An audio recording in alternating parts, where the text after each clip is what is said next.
आज हम बात कर रहे हैं वैज्ञानिक पद्धति का अर्थ एवं विशेषताएं।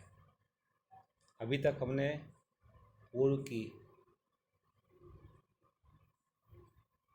वीडियोज़ में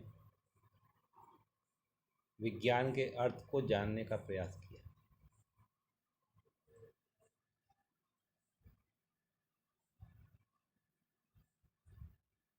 आज हम वैज्ञानिक पद्धति क्या है और इसकी विशेषताओं के बारे में बात कर रहे हैं। वैज्ञानिक पद्धति के अर्थ को समझाते हुए समाज वैज्ञानिक लुंडबर्ग ने कहा है कि व्यापक अर्थ में वैज्ञानिक पद्धति तत्वों के व्यवस्थित अवलोकन, वर्गीकरण तथा निर्वचन से निर्मित होती है। इसी प्रकार एनसाइक्लोपीडिया ब्रिटानिका के अनुसार वैज्ञानिक पद्धति एक सामूहिक शब्द है जो उन अनेक प्रक्रियाओं को व्यक्त करता है जिनकी सहायता से विज्ञानों का निर्माण होता है। कहने का तात्पर्य अन्वेषण की कोई भी पद्धति जिसकी सहायता से वैज्ञानिक निष्पक्ष तथा व्यवस्थित ज्ञान प्राप्त करने में सक्षम होता है, वैज्ञानिक पद्धति कहलाती है। अतः हम कह सकते हैं कि वैज्ञानिक पद्धति का संबंध व्यवस्थित ढंग से ज्ञान के संचय से है। इस पद्धति की सहायता से संचित ज्ञान के आधार पर ही कोई विषय विज्ञान का रूप ग्रहण करता है। इस आधार पर वैज्ञानिक पद्धति की निम्नलिखित विशेषताएं सामने आती हैं। प्रथम, ज्ञान का आधार वैज्ञानिक पद्धति।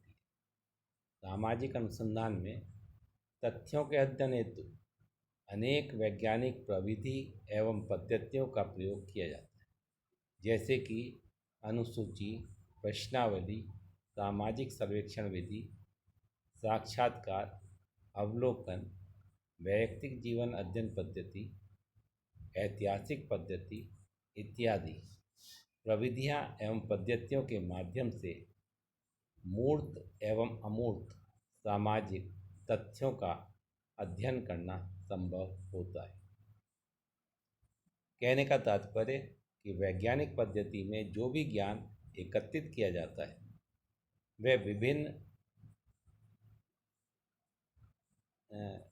प्रमाणिक विधियों एवं पद्धतियों के माध्यम से एकत्र कर उनका विश्लेषण कर हम विज्ञान की जो प्रमुख विशेषताएं उनके अनुसार अपने अध्ययन को अंजाम देते हैं। इसी कड़ी में अवलोकन द्वारा तथ्यों को एकत्र किया जाता है। जैसा हमने पहले ही बताया था, अवलोकन का तात्पर्य निरीक्षण करना या प्रेक्षण करना। इस विधि का प्रयोग करते हुए अनुसंधानकर्ता को प्रत्यक्ष रूप से अध्ययन क्षेत्र में जाकर घटनाओं का निरीक्षण करना पड़ता है तथा तथ्यों का संकलन करता है। जैसे मान लो वेश्यावती का या बाल अपराध से संबंधित घटनाओं का अध्ययन करना हो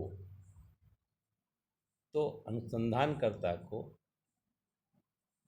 उन क्षेत्रों में ही जाकर अध्ययन करने की आवश्यकता है जहाँ पर इस प्रकार की घटनाएं घटित हो रही हैं, तभी हम वास्तविक तथ्यों को एकत्रित करने में समर्थ होते हैं।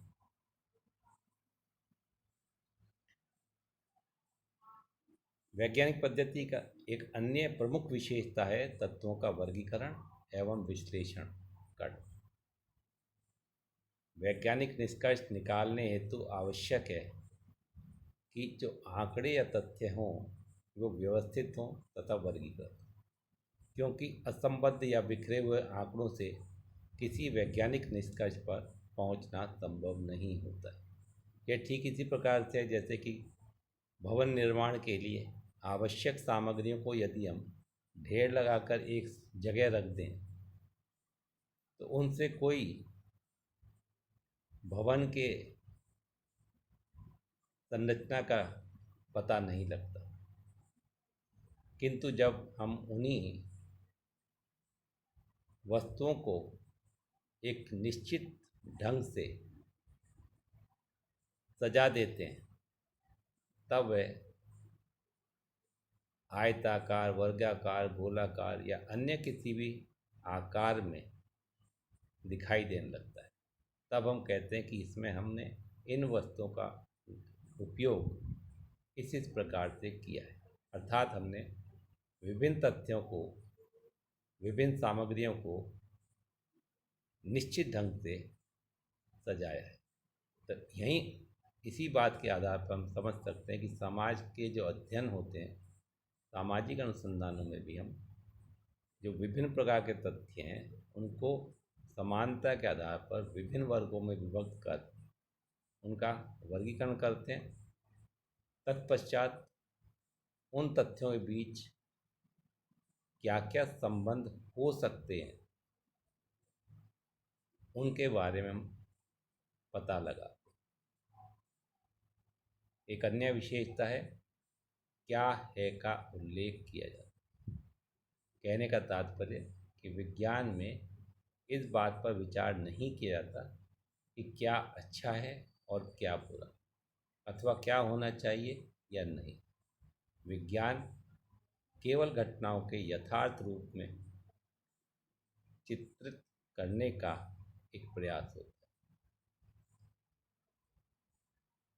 यहाँ हम समझ सकते हैं जैसे कि विज्ञान समाज में व्याप्त संयुक्त परिवार, जाति व्यवस्था या अन्य कोई भी व्यवस्थाएं हैं या परंपराएं हैं, उनके संबंध में प्राप्त तथ्यों के आधार पर उसका वर्णन करता है, ना कि यह बताने प्रयास करता है कि यह व्यवस्था अच्छी है या बुरी। अन्य विशेषताओं के बारे में हम अगली वीडियो में बात करेंगे। धन्यवाद।